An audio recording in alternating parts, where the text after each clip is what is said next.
Boa noite, meu povo querido. Estamos aqui para mais um momento especial para vivermos juntos a espiritualidade do dia, que é essa oportunidade que nós temos de criar um espaço em nós, criar dentro de nós disposição interior para a ação de Deus. É sempre bom a gente pensar que o nosso território humano, ele sempre precisa de cultivo para que a espiritualidade floresça. Nós somos um corpo, neste corpo o espírito está, e existem necessidades diferentes do corpo e do espírito. Nós ficamos muito atentos às necessidades do corpo, muito. O tempo todo nós estamos prestando atenção na fome, na sede, no calor, no frio. Nós socorremos o corpo o tempo todo para que a gente possa sanar, curar nele aquilo que dói. Aliás, nós temos mecanismos maravilhosos. O corpo sabe dizer o que está errado com ele. Se a gente cria a disciplina da observância do corpo, a experiência de ficar bem no corpo que você tem, no corpo que você é. Eu nem gosto de dizer tem, porque dá a impressão de que tem uma parte em nós que comanda tudo, Isso é apenas uma forma de dizer.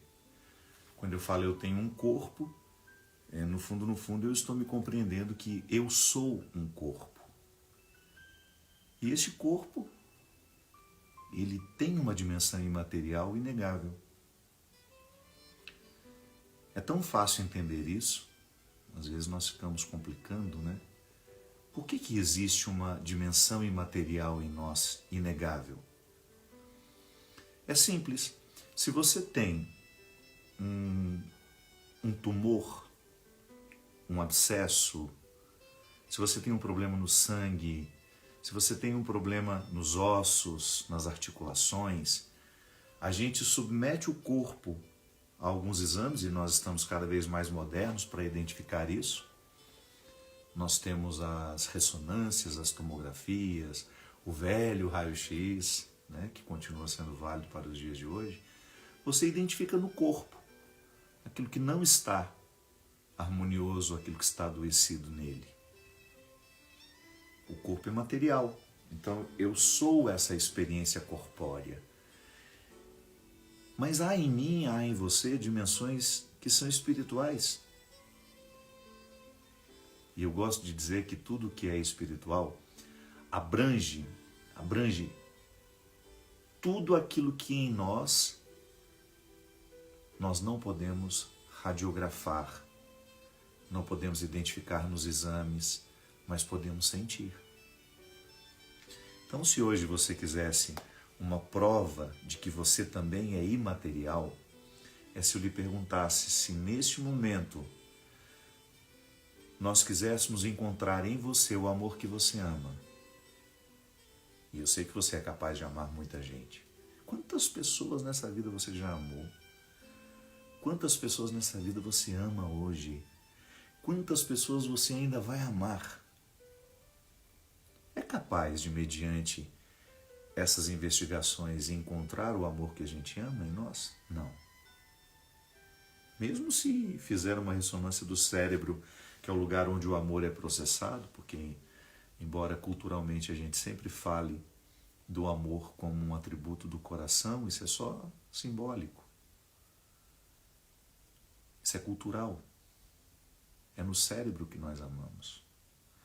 Tanto é que quando nós rompemos um relacionamento que era muito especial para nós, quando nós perdemos alguém, quem sofre a perda é o cérebro. É no cérebro que nós sofremos saudade, é no cérebro, através do cérebro, por ele, através dele, com ele. essas preposições que são naturalmente teológicas, por, com, em, entre. É no cérebro que nós sentimos os desconfortos. É ele que joga no corpo, claro. E o cérebro tem um comando tão fascinante sobre o corpo que ele é capaz até de, mediante o sofrimento que ele está, mediante a pressão, né, que emocionalmente ele está recebendo, é no cérebro que nós processamos as emoções, ele pode até adoecer o corpo. Quando se estende muito tempo, o sofrimento, a dor, a perda. A psicanálise nos ensina que até o luto é processual. Quando a gente perde, naturalmente a gente começa um processo de organização do luto. E às vezes, dependendo de como estamos, nós ficamos durante muito tempo naquela fase que já deveria ter sido superada. É um momento que a gente precisa de ajuda. Quando você percebe que a sua dor emocional está se estendendo muito no tempo. Claro, tudo vai depender daquilo que a gente perdeu, de quem a gente perdeu. Há pessoas que são tão grandiosas que às vezes nós levamos uma vida inteira para a gente organizar o luto. Porque nós seremos sentidos à medida em que formos intensos. É a maneira mais bonita de passar pela vida do outro. É deixando um grande registro. É o Mia Couto que dizia, né? Morto amado nunca para de morrer. Porque toda vez que ele é recordado, acende-se dentro de nós uma realidade que é bonita e triste ao mesmo tempo. Tenha respeito pelas suas saudades, viu? Às vezes você tende a interpretá-la como algo negativo. Não, não é não. É sinal de que você amou. É sinal de que você se exerceu bem. Às vezes a gente é traído e a gente tem aquela tentação de pensar que não valeu a pena o amor que a gente viveu. Valeu. Valeu sim. Pode ser que no momento que você está magoado e ferido, você não perceba os benefícios do que você amou. Mas a gente nunca fica igual depois de termos amado verdadeiramente alguém. A gente só melhora. A gente fica pior depois, se a gente não souber organizar a desilusão. A gente pode ficar amargo. Né? Há pessoas que depois de uma desilusão amorosa escolhem o amargor da vida. É assim. Nós não somos perfeitos. Nós temos este hábito estranho de escolher para nós aquilo que não é o melhor. Faz parte dos nossos processos que precisam ser curados. Tudo isso para dizer que há em nós uma realidade imaterial que transcende o corpo, que sai do corpo. Então você não precisa nem acreditar em Deus para reconhecer a dimensão espiritual da sua vida. Você é feito de imaterialidades. As imaterialidades lhe comportam, lhe abraçam. Você leva por onde você vai. E como eu dizia, as necessidades do corpo nós somos muito atentos a elas. A gente não aguenta ficar muito tempo com fome. Quem tem o hábito da atividade física, se fica 2, 3 dias sem se exercitar, já se sente mal, o corpo pede, o corpo está dizendo. Se a gente dorme mal, é impressionante como o nosso corpo sofre. Mas e as necessidades do espírito? Como é que nós lidamos com elas? Como é que nós escutamos os recados que essas necessidades nos enviam? Nós temos a destreza de saber identificar quando existe, por exemplo, um mal-estar físico. Quando você identifica que não tem nada errado com o corpo. Faz exames, busca, realiza uma pesquisa minuciosa e de repente você identifica que não há absolutamente nada errado com o seu corpo. que aquilo que está sendo solicitado vem de um outro lugar, que não é físico, não é material, é espiritual. É tão interessante, minha gente, quando a gente começa a aprender a fazer a leitura das necessidades espirituais, quando você sabe exatamente dizer para você mesmo, ou até mesmo ajudar outras pessoas, isso que você está sentindo, embora esteja se manifestando no seu físico, é uma necessidade espiritual. Você fica atento, você administra, ou melhor, desenvolve, porque essa destreza nós já temos, nós só precisamos desenvolver.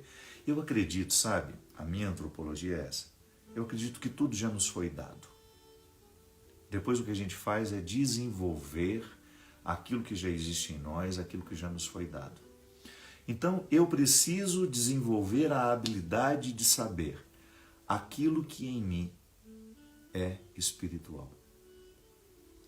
Quando é que o meu espírito está pedindo alimento? Porque às vezes ele pode se manifestar através de tristeza, angústia, isso que nós chamamos de depressão, né? Que comumente chamamos de depressão, e deveríamos até corrigir um pouco a nossa linguagem, que tristeza não é depressão. Depressão é uma doença. Depressão é um mal-estar que precisa ser cuidado com medicação. Estou falando de tristezas comuns, essas que nos ocorrem todos os dias, essas situações que nós precisamos administrar, que são inevitáveis, que fazem parte da minha vida, que fazem parte da sua vida, que são necessidades espirituais, porque é imaterial. Também é muito comum dos nossos tempos que toda vez que a gente fala de espiritualidade, e vocês já me ouviram falar muitas vezes sobre isso, que imediatamente a gente pense na religião, nos caminhos que a religião nos oferece. Sim, a religião é, por excelência, um lugar de espiritualidade, mas também não é garantia de que será. O fato é que a vida pode ser uma experiência espiritual. E você ficar atento para identificar aquilo que hoje está doendo em você, que tem lá na raiz. Se você for buscar lá no motivo primeiro, o que você encontra? Uma necessidade espiritual. Quais são as necessidades espirituais? São Paulo distinguiu bem a vida da carne da vida do espírito. Muito embora isso seja só pedagógico, né? Porque nós experimentamos tudo junto. Uma hora nós vamos fazer uma espiritualidade do dia para distinguir esses frutos.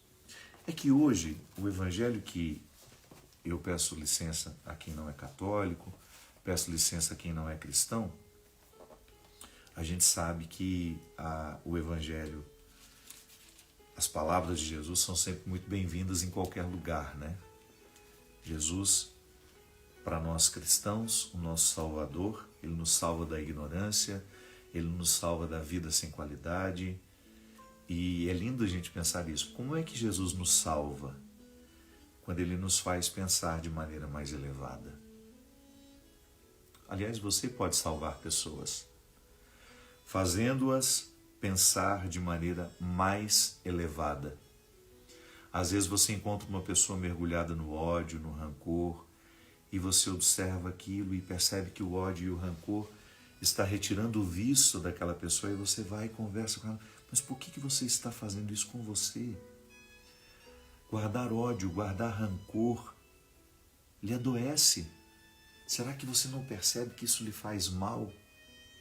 E aquela pessoa, de repente, a partir da sua fala, provoca dentro dela uma revolução, uma forma nova de pensar.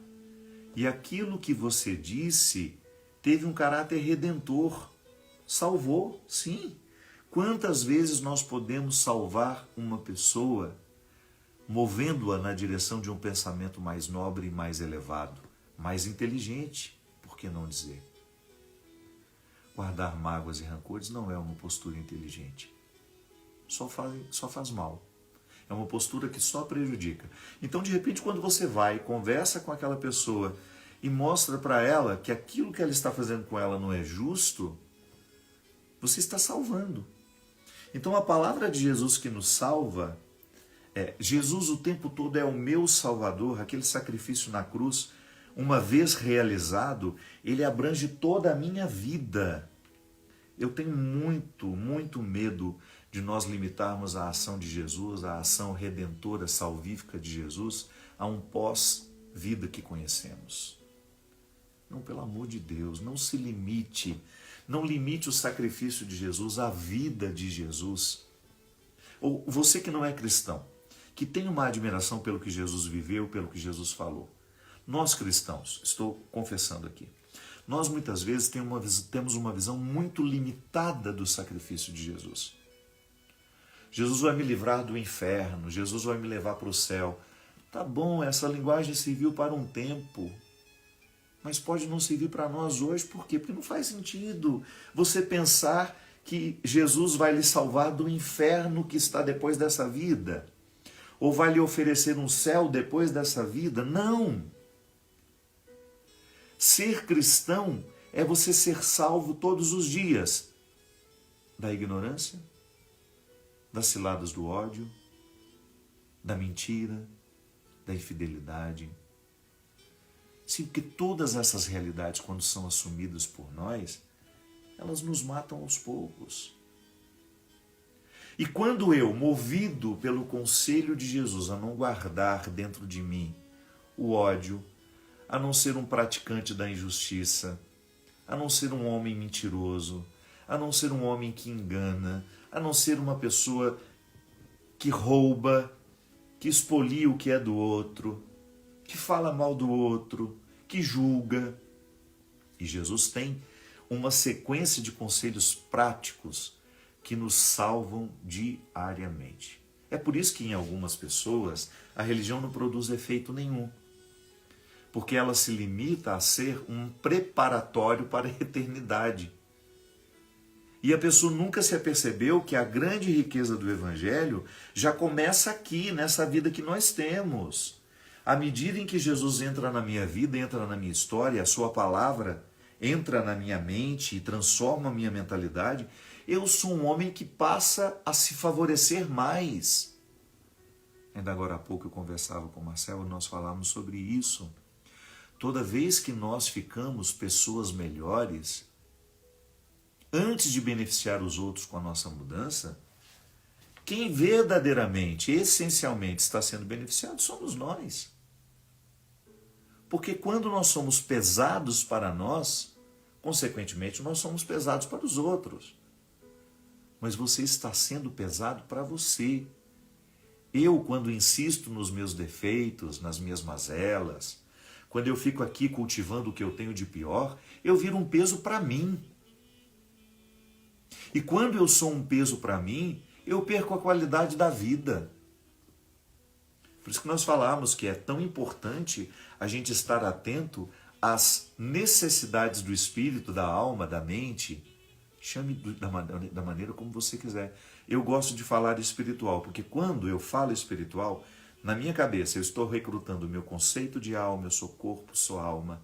Mas essa alma, esse corpo físico, tem um lugar, tem um cérebro, que é capaz de me dar 1000 possibilidades, infinitas possibilidades. Tanto é que a gente só usa umas porcentagens dele, que nós chamamos de mente, que é o poder que eu tenho de controlar. Quanto mais evoluído eu estiver, maior será o controle da mente, maior será a minha capacidade de utilizar dos poderes da mente. Há pessoas que movem objetos pelo poder da mente. Há pessoas que são capazes já de se autocurarem de dor, conseguem ter um controle tão impressionante de si mesma, que são capazes de controlar a própria dor. Há pessoas mais evoluídas do que nós. Então nós estamos falando disso. Quando eu falo das minhas necessidades espirituais, eu estou abrangendo tudo aquilo que na minha vida me dá condições de ser um homem melhor. Como? Através das minhas escolhas, através daquilo que eu construo, daquilo que eu deixo, sim, porque às vezes nós temos uma visão muito positiva A gente acha que construir é somente trazer, assumir, querer, né? Não. A construção também consiste em deixar partir, em abrir mão, em você honestamente olhar para tudo aquilo que está diante de você e dizer: isso aqui me diz respeito. Isso aqui, por mais maravilhoso que seja, não é para mim, porque vai me encarcerar, vai me exigir demais, e esse exigir demais não será justo com aquilo que eu estou escolhendo viver. Quantas pessoas escolhem ganhar menos assim? Optam por viver melhor. Então, espiritualmente, eu vou fazendo as minhas escolhas. E é tão maravilhoso, minha gente, quando você começa a perceber que a fé na eternidade lhe inspira um cuidado com a vida térrea. Não é alienada. A nossa fé cristã não pode ser alienada. Se for alienada, não é cristã. Porque Jesus não foi alienado. Jesus não foi um homem alienado. Sim, porque quando nós falamos da manifestação divina, a encarnação do Verbo no homem Jesus, nós estamos falando de tudo o que ele viveu, inclusive humanamente. Jesus não foi um religioso alienado. Ele não viveu a sua religiosidade de forma alienada, pelo contrário. Tinha uma percepção maravilhosa do pecado. Tinha uma percepção generosa da fragilidade do outro. Nunca usava a fragilidade do outro para envergonhá-lo, ou para sentir-se melhor que alguém. Não. Jesus passou entre nós inspirando vida nova. Ele olhava para aquela prostituta que estava desacreditada de todos, jogada ali naquele chão, naquela humilhação, naquela miséria, e convencia aquela mulher a sair daquele estado de vitimismo, ou até mesmo daquele estado de condenação que ela estava aceitando. E soprava no ouvido dela um novo mandamento: volte a se amar.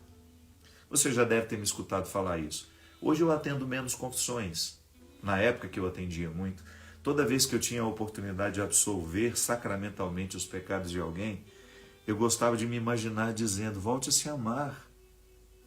Sim, o pecado traz tanto autodesamor.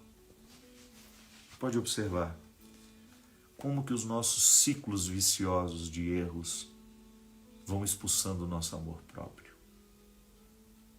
Como os nossos fracassos, quando não bem vividos, quando não bem interpretados, eles se transformam num obstáculo à nossa capacidade de cuidar de nós mesmos.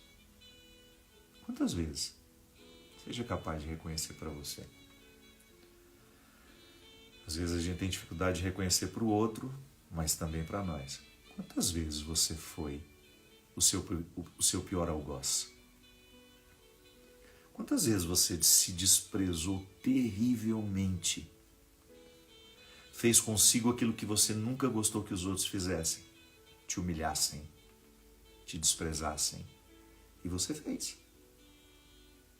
Os piores tratamentos, quem nos oferece não são os outros. Somos nós mesmos. Eu sou a pessoa que mais me despreza. Eu sou a pessoa que menos acredita em mim. E aí eu reclamo: vocês não acreditam em mim. Vocês não me dão uma oportunidade. Mas você acredita em você? Você se dá a oportunidade? Nós temos uma facilidade enorme de projetar para fora aquilo que nós estamos vivendo interiormente. Quem muito se despreza, pouco se ama. Não sobra tempo para se amar. Então, quando eu preciso passar no crivo as escolhas que eu estou fazendo, eu vou esbarrar o tempo todo nisso. Em situações que muitas vezes expressam o meu desamor pelos outros, mas sobretudo por mim.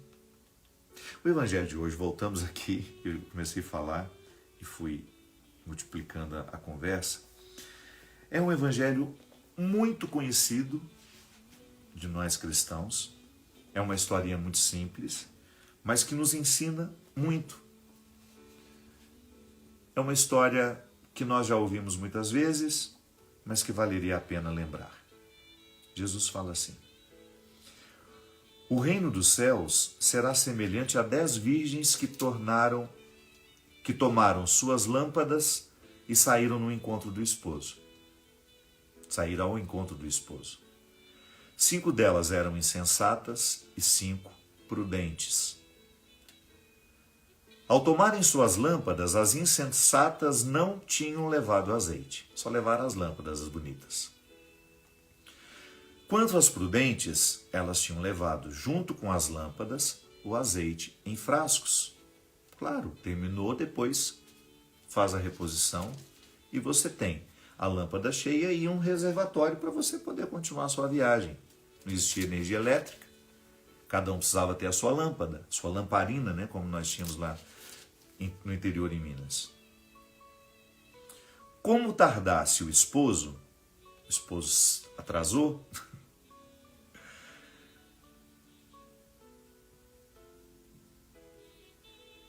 todas elas sentiram sono e adormeceram. O homem demorou, todo mundo caiu no sono e dormiu. Então, no meio da noite, ressoou um grito: eis o esposo! Saí ao seu encontro. Então, todas essas moças despertaram e aparelharam suas lâmpadas. As insensatas disseram às prudentes: dai-nos do vosso azeite, porque nossas lâmpadas se apagam. As prudentes responderam: de modo algum. Não haveria bastante para nós e nem para vós. Ide antes à casa dos fornecedores e comprai, para que podeis continuar a viagem. Enquanto elas iam comprar, atrasadas, deixaram tudo de última hora, o esposo chegou, as que estavam entraram com ele na sala do festim nupcial e a porta foi fechada. Finalmente chegam por sua vez as outras virgens e dizem: Senhor, abre-nos a porta. Mas ele respondeu: em verdade vos digo, não vos conheço. Vigiai, pois porque não sabeis nem o dia, nem a hora. Essa história pode parecer um pouco estranha do ponto de vista cultural, porque nós não temos essa história de um esposo para muitas noivas. Eu só quero que você se atente ao fato de que nós podemos nos colocar dentro desse evangelho assim.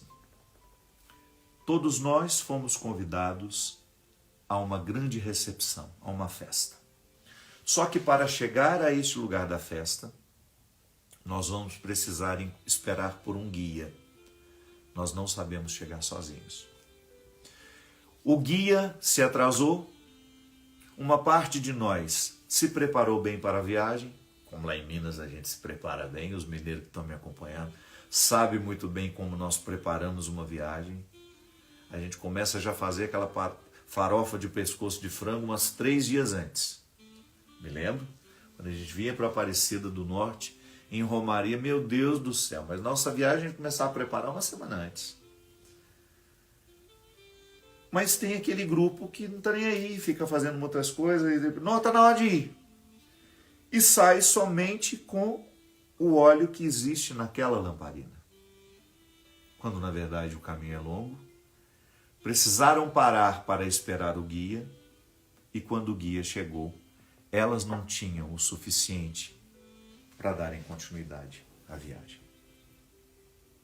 Num primeiro momento, o Evangelho parece que vai nos fazer pensar assim: mas não seria mais generoso dessas que têm a reserva dividir um pouco com as outras? Mas Jesus já assim, imediatamente já nos livra dessa imposição da caridade, porque às vezes as pessoas nos impõem a caridade assim, exigindo o injusto. Não seria justo com aquelas que foram prudentes. E Jesus não tem nenhum receio em dizer: aquelas que se prepararam para a viagem não tinham a obrigação de passar o conteúdo do que elas haviam reservado, porque passando para outra, iria faltar para ela. Gente, isso é tão revolucionário. Isso é tão libertador. Nós estamos falando justamente sobre isso daqui. Quantas vezes nós queremos oferecer para o outro o que não é de direito nosso oferecer? Quantas vezes nós queremos corrigir a imprudência do outro, retirando-nos o direito de fazer o que é certo, aquilo que nós nos preparamos? Sim, porque eu poderia muito bem ser generoso e depois ficar no escuro e não conseguir chegar ao local. De não conseguir, porque o meu guia me atrasou, ele se atrasou, não chegou no tempo, eu não fui, não consegui. Fiquei no meio do caminho com aqueles que não se prepararam. Interessante porque uma das regras do bem viver é estar constantemente preparado para aquilo que a vida vai lhe pedir. E eu sei que é muito fácil na vida a gente assumir uma postura de que nós seremos sempre carregados pelos outros. Eu acho que você convive com gente assim. Eu acho que você já passou pela experiência de ter que lidar com aquela pessoa que nunca faz a sua parte e sempre espera que nós façamos por ela. Já começou assim lá na escola, quando a gente tinha aquele grupo de trabalho, onde 2 ou 3 se dedicavam muito e o restante só colocava o nome. Quantas vezes nós somos escravizados assim? Às vezes até para sermos queridos. Em muitos momentos isso acontecia. E nós podemos reconhecer. Em muitos momentos nós carregamos os nossos chupins porque a gente queria ter um pouco da amizade deles. Então fazer o trabalho por eles era uma forma da gente, uma ilusão, né? Uma bobagem. Mas quantas vezes na nossa vida nós precisamos conviver com quem não queria ter o trabalho do preparo, de alguma forma. E eu sei que religiosamente, muitas vezes nós fomos educados para entender que nós precisamos fazer pelos outros o tempo todo. Sim, eu acho que a vida é sempre uma experiência de doação, mas chega um momento em que você descobre que você não pode doar aquilo que não lhe permitirá chegar ao melhor de si. Há coisas que eu não tenho como dividir. É meu. Eu me preparei para aquilo. Há coisas que você não sabe, não pode, não deveria nunca dividir. Porque é o resultado do que você se empenhou. Eu sei que às vezes a cultura do preparo, ela é para poucos. Eu nunca me assustei com números dos que competem, por exemplo. Você vai fazer um vestibular, e quantas vezes eu escutava isso? São 15 mil candidatos para cada vaga. Não é verdade. 90% das pessoas não estão se preparando. 90% das pessoas se limitam a um exercício de mediocridade absurdo, num deslocamento com só 10% do óleo para chegar do outro lado. Só que na hora de fazer a prova, não adianta você querer dar o seu preparo para quem não se preparou. É disso que nós estamos falando. É disso que Jesus falou naquela hora. Porque no primeiro momento pode dar a impressão de que Jesus está nos ensinando o dizê-lo. Algo que se coloca até contrário ao que ele nos ensinou. Que ele nos disse, não há prova maior do que dar a vida pelo próprio amigo. Tá bom, mas até na doação há um limite, porque é como você querer dar um remédio para um doente que já decidiu morrer.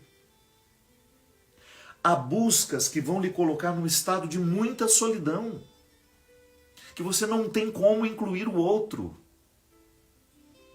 É aquela velha história, o casamento ele só pode dar certo quando as duas partes lutam por ele. Não adianta a mulher levar a vida inteira a reserva do óleo do marido. Não adianta. Essa caminhada é pessoal. No amor entre duas pessoas dentro de uma casa, construindo uma família, A primeira coisa que se pede é isso. Equidade. Olha, somos diferentes. Vai ter momentos em que você vai estar mais fortalecido do que eu, mas nunca deixe de levar a sua reserva, tá? Não imponha sobre mim a responsabilidade de levar a reserva que lhe cabe levar. É disso que Jesus está falando. Cada um de nós precisa viver o seu preparo, porque nessa eternidade você não vai chegar acompanhado. Não. É um funil que vai se estreitando, se estreitando, se estreitando, e ao final dele só passará você. Eu sei que às vezes nós temos uma mania terrível de gritar pela ajuda antes de termos nos ajudado.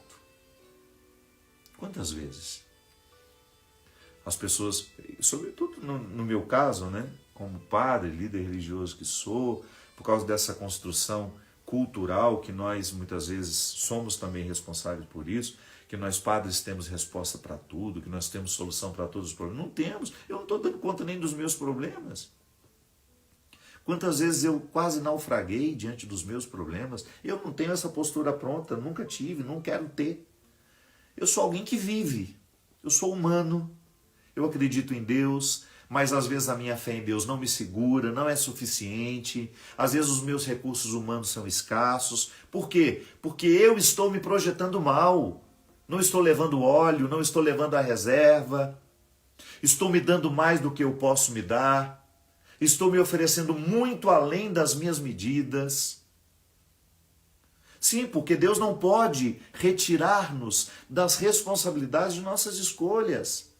Se eu escolho sair de casa com um óleo somente para a medida exata e não calculo que de repente possa haver um imprevisto, como houve, o esposo se atrasou. No nosso exemplo, nós estamos falando do guia que nos levaria ao lugar. Ele se atrasou, nós precisamos esperar por ele, não podíamos ficar com as velas apagadas, senão ele não sabia onde nós estaríamos, perdidos naquela escuridão. O que sinalizaria de que nós estávamos ali esperando por ele eram as velas acesas, eram as lamparinas acesas. E até quando nós não estamos andando, o óleo se consome, não é porque nós estamos parados que vai gastar menos óleo, não. Eu precisei manter a minha lâmpada acesa para que na escuridão o guia me encontrasse, o esposo me encontrasse. Ele se atrasou, paramos o percurso e ficamos ali esperando. E quando ele chegou, o nosso óleo não era suficiente para continuar. Quantas vezes isso nos ocorre? Nas nossas relações familiares, então, meu Deus do céu, como isso acontece? E aí é seu irmão que olha para você, como se você tivesse culpa, como se você tivesse que assumir a responsabilidade de ele não ter sido prudente e ter feito a sua busca no dia a dia. Quantas vezes dentro dos nossos seios familiares as pessoas nos oprimem por causa disso? Primeiro porque nos olham como responsáveis por tudo aquilo que deu errado na vida delas. Ou, se não é nos olhando como responsáveis, ou como alguém que terá que necessariamente viver as consequências dos erros que eles cometeram. Não estou dizendo que a gente não tenha que ser solidário, não estou dizendo que o sofrimento do outro não venha nos impactar, só que chega um momento que nós precisamos pegar essa sabedoria evangélica da diferenciação, que é um fato que nós aprendemos quando a gente começou a amadurecer. De acordo com a psicanálise, um dos momentos que a gente menos diferencia o outro é a fase oral, que Freud dizia que é a tentativa que uma criança tem de incorporar o mundo pela boca. Tudo a criança morde. E ela grita. Que ela é um poço de egoísmo. A criança, a gente tem essa leitura bonita, né? Evangélica, a criança é pureza. Não, a criança é um poço de egoísmo. Depois ela até amadurece para sair do egoísmo. Mas ela não sabe nem esperar a mãe dela chegar. Ela grita, ela urra, ela não quer saber se a mãe está com fome, se a mãe precisou ir ao banheiro. Quando ela tem a sua necessidade vital, ela entra em desespero, porque ela é egoísta. Não egoísta da maneira como nós podemos ser. Não, ela não tem nem responsabilidade sobre esse egoísmo dela. Faz parte do processo normativo, isso é normal. É normal a criança ser egoísta, mas o adulto não. Então, às vezes, nas nossas relações familiares, nas nossas relações mais próximas, as pessoas nos interpretam de forma imatura, sim, como se nós fôssemos uma extensão delas, como se não pudesse mais fazer a capacidade da diferenciação. Eu sou eu, você é você. Nós fizemos escolhas diferentes, embora a gente tenha tido oportunidades muito parecidas, ou não. Pode ser que eu tenha tido muito menos oportunidade que meu irmão e tenha escolhido melhor que ele. Pode ser que ele tenha tido um monte de boas oportunidades e escolheu a pior parte. Escolheu morar na pior versão de si mesmo. E eu levo essa responsabilidade? Eu preciso assumir as consequências dos erros dos outros? Não. Mas, lamentavelmente, em muitos momentos do discurso religioso, isso nos foi imposto como uma obrigação. Você tem a obrigação de levar os outros nas costas. Não é assim. O Evangelho nos propõe uma relação madura com tudo isso. Tá bom, vamos analisar. Você está nesse sofrimento por quê? Porque talvez na hora de evitá-lo, você preferiu não evitá-lo. Tá bom, mas eu continuo aqui. Só que com uma diferença. O sofrimento é seu. Eu não tenho como assumi-lo. Porque senão, eu vou começar a lhe dar aquilo que eu não tenho mais. Ou eu vou começar a retirar das minhas reservas e vou prejudicar aquilo que eu não posso, em hipótese alguma, prejudicar e deixar de cuidar, que é a minha dignidade. Quando a gente dá o nosso óleo e a gente se priva de chegar, nós fazemos a matemática mais simplória. Talvez o caminho mais fácil, o senso comum, que algumas pessoas podem até chamar de egoísmo. Não. Na perspectiva de Jesus, isso é prudência.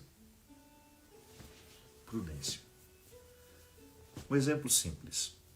Nós temos uma pessoa que nós amamos muito. E ela quer nos levar por uns caminhos que a gente sabe que não são bons. Ah, vamos comigo, seja meu companheiro, eu não quero ir lá sozinho. Não, se você me ama e está me propondo ir a um lugar que não lhe fará bem também, que amor é esse? Que amor é esse? Então eu acho que é o contrário. Sou eu que devo lhe convencer de não ir. Por amor a nós. Por amor à nossa realidade. Por amor à nossa situação. Se vai fazer mal para você, por que eu tenho que ir? Não seria mais fácil eu lhe convencer a não ir e assim nós não nos fazemos mal? Prudência é o que Jesus recomendou, uma prudência que nos coloca na construção de reservas. Eu preciso ter reservas para o amor, eu preciso ter reservas para a paciência, que se esgota fácil. Eu preciso ter reserva de justiça. Toda e qualquer oportunidade que eu puder ser justo, eu quero ser.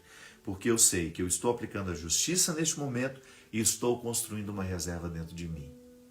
Para que no momento em que eu ficar tentado a ser injusto, a reserva fale mais alto. A minha solidariedade, por exemplo, ela é escassa. Eu tenho muito mais facilidade de olhar para mim e para as minhas necessidades. Você é a mesma coisa. Então, toda e qualquer oportunidade que a gente tem de ser solidário, de maneira que a solidariedade não lhe faça ferir a prudência de dar o que você não pode dar, de oferecer o que você não pode oferecer, de colocar em risco aquilo que você não pode colocar em risco, então eu vou ser solidário. É porque o que Jesus está propondo nesse evangelho de hoje é muito desafiador. Ele está dizendo, não perca a sua salvação. Não perca a sua salvação tentando salvar alguém. Acontece demais. O que está perdido nos leva junto. Tão mais fácil o que está perdido fazer muitos outros ficarem perdidos do que o que está salvo resgatar os que estão perdidos. Então, não abra mão, não negocie aquilo que você sabe que trará condenação na sua vida. Nós somos muito amigos, vamos usar uma droguinha juntos aqui só para você ver como é, para você entender um pouco o meu mundo. Não. Não abro mão. Não abro mão daquilo que já está salvo em mim. Sou um homem sem vícios. Para que eu vou cavar um vício na minha vida? A prudência que gera reservas. O tempo todo. Às vezes, minha gente, e volta ao início, já quase terminando. Passa rápido, né? Às vezes, a busca pela salvação,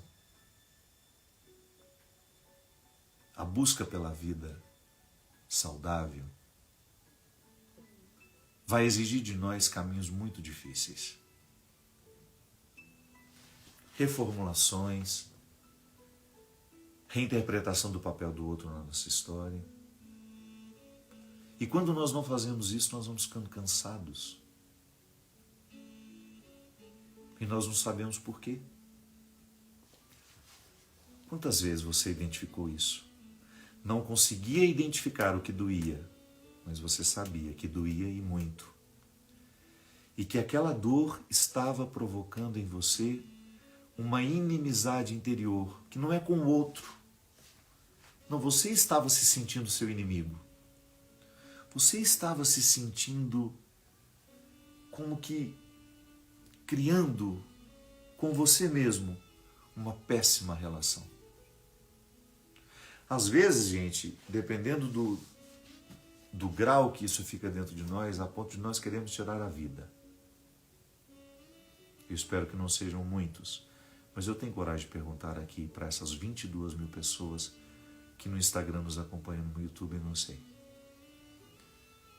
Em algum momento da sua vida você já pensou em desistir? Você pensou que a morte seria a melhor solução? Eu já. Por que a gente pensa isso? Porque nós esgotamos as nossas reservas. Que até na compreensão do suicídio a psicologia nos ensina.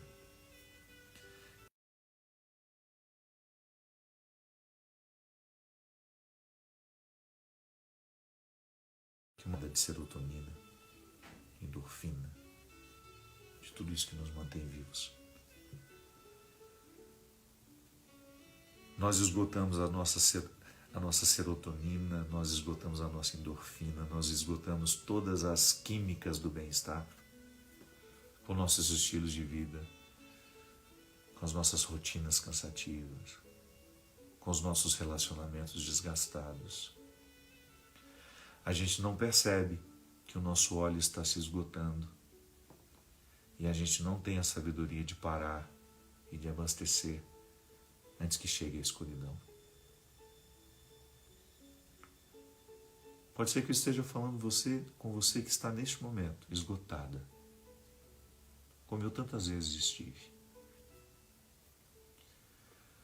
Quantas vezes eu fiquei esgotado emocionalmente? E eu precisava reconhecer que o que estava acontecendo comigo era um fruto natural provocado por escolhas infelizes. Não espere que escolhas infelizes lhe façam ficar feliz. Não espere que escolhas infelizes lhe façam ficar feliz. As escolhas infelizes não geram outra coisa em nós senão desilusão, desconforto, aquela sensação ruim de que você não está morando do jeito certo em si. Quantas vezes o seu esgotamento foi provocado porque você assumiu a sua família, você assumiu os problemas da sua família e você não aprendeu essa lindeza evangélica que é você se diferenciar. Não para se sentir melhor que ninguém, é para distribuir as responsabilidades de um jeito justo e certo. Eu amo a minha família, eu amo os meus irmãos, mas eu não sou responsável pelos problemas deles. Eu posso ajudar, mas eu não posso carregar eternamente. Às vezes aquela pessoa está muito fragilizada e nós vamos lá com todos os recursos, mas ela precisa reagir. Porque às vezes a nossa ajuda provoca a acomodação. Quantas vezes, minha gente, dentro das nossas casas, nós estamos exaustos, porque nós não aguentamos mais carregar as pessoas nas costas.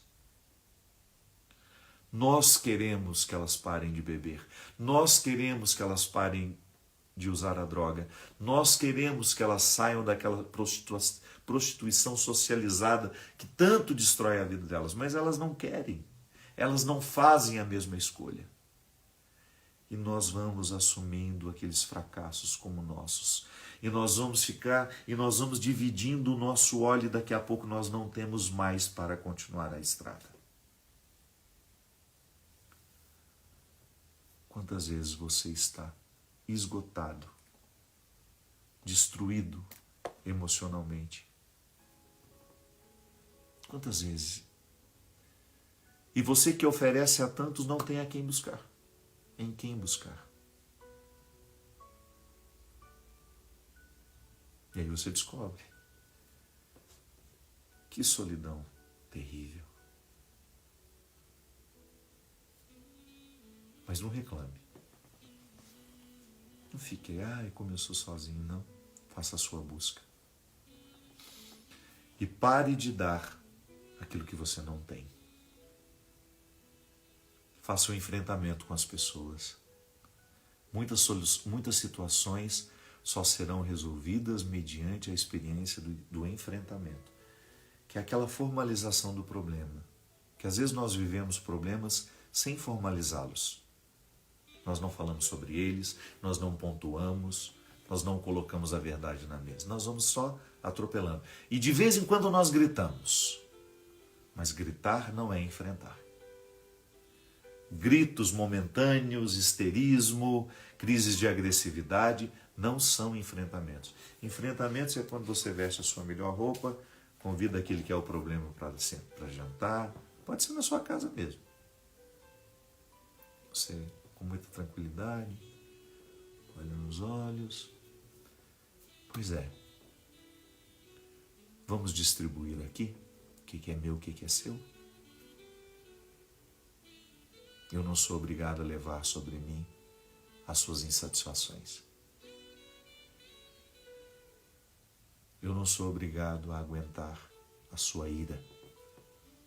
Se você é uma pessoa infeliz, resolva-se. Eu não vou ser o lugar, o receptáculo da sua infelicidade. Porque eu estou aqui tentando ser feliz. E a sua infelicidade sendo jogada sobre mim o tempo todo é um obstáculo à minha felicidade. Eu tenho uma vida só. Eu quero viver bem a cada dia. Então eu quero lhe dizer que a partir de hoje eu não serei mais o receptáculo da sua ira, da sua infelicidade. Eu estou com você para o que precisar, desde que aquilo que você precise seja de fato um elemento essencial para a sua mudança. Eu não vou continuar fazendo a manutenção da sua infelicidade. Eu não vou continuar apagando os seus incêndios. Eu não vou continuar fazendo por você aquilo que você precisa fazer. Porque eu também tenho os meus incêndios pessoais a serem apagados. Eu não vou ficar pagando as suas dívidas enquanto você gasta irresponsavelmente. Eu também tenho os meus sonhos a serem realizados. E muitas vezes eu pisei em cima dos meus sonhos porque você foi irresponsável e julgava a sua irresponsabilidade para cima de mim. Eu não farei a manutenção daquilo que em você é doentio. Eu não vou pagar a fatura da sua imaturidade emocional, porque eu não tenho obrigação. Embora nós tenhamos o mesmo sangue, embora estejamos casados, embora sejamos irmãos uns dos outros, eu não tenho a obrigação de ficar pagando aquilo que você não pagou diariamente. Isso é enfrentamento. E com serenidade, sem gritar, mas com autoridade. Eu sei que na cabeça de muitos de nós a autoridade é grito. Não. A autoridade é firmeza na voz, é decisão. Quando o outro percebe que nós estamos decididos a não ficar dividindo mais o nosso óleo e ficando no meio do caminho como ela fica, como ele fica, ele tende a acordar. Porque muitas vezes os mecanismos doentios são mantidos por nós. O outro só dança, mas quem está tocando a flauta somos nós. Cruel. Eu sei que é cruel. Você acha que é fácil para mim? Quantas vezes eu precisei admitir isso? Que para muitas pessoas que dizem me amar, eu não passo de um caixa eletrônico. E com o tempo eu fui perdendo a culpa de dizer não, não tenho obrigação, a vida é sua. Eu também não tive oportunidade, eu busquei por elas. Por que você não pode buscar? Você não é doente. E se você está inventando doença para se livrar, porque isso também é comum, algumas pessoas ficam inventando doenças para poderem ser eternamente cuidadas, eternamente socorridas durante o processo. Olha, eu estou a caminho e o meu azeite está terminando. Eu estou aqui, mas o meu azeite não dá para ir até ali na frente. Por favor, pelo amor de Deus, eu estou muito doente, me ajude. Não. Não somos, não devemos, em hipótese alguma, fazer a manutenção da preguiça alheia. Não podemos, em hipótese alguma, assumir esse papel desconfortável de ficar pagando a fatura da imaturidade dos que não querem crescer. Tem o mesmo sangue que você? Tem. Mas às vezes não tem amor nenhum. Não tem vínculo. Só lhe enxergam como um lugar para satisfação de desejos, de necessidades, de carências. Às vezes você passou a ser um objeto há muito tempo. E isso não é dignidade. Isso não é cristão. Não é o que Deus pede de nós. Definitivamente não é o que Deus pede de nós. Gilberto Gil tem uma música que eu amo, que chama-se Cada Coisa, ou Cada Tempo em Seu Lugar, ou Cada Coisa em Seu Lugar. Acho que é Cada Tempo em Seu Lugar. Que ele começa assim: preciso refrear um pouco o meu desejo de ajudar. Bondade pode ser um vício, não levar a nenhum lugar. A lugar nenhum.